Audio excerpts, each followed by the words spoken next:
sacerdoce royal, nation sainte, peuple acquis par Dieu, recevez tous ma cordiale salutation au nom de Jésus-Christ.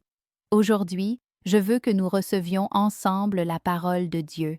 L'Écriture dit dans la première lettre de l'apôtre Pierre, chapitre 2, verset 9, « Mais vous êtes une race élue, un sacerdoce royal, une nation sainte, un peuple acquis par Dieu, afin que vous annonciez les vertus de celui qui vous a appelés des ténèbres à sa merveilleuse lumière. » Ces paroles ont été écrites par l'apôtre Pierre à des croyants qui traversaient des moments difficiles à cause de leur foi, au milieu de la pression, du rejet et de la persécution.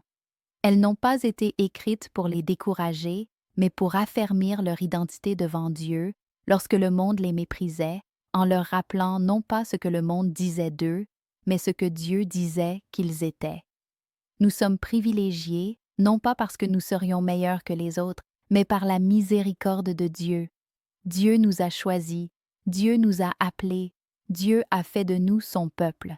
La parole de Dieu dit que nous sommes un sacerdoce royal, ce qui signifie que Dieu nous a donné le privilège de vivre devant sa présence, de le chercher, de le servir de tout cœur et de l'honorer par notre manière de vivre.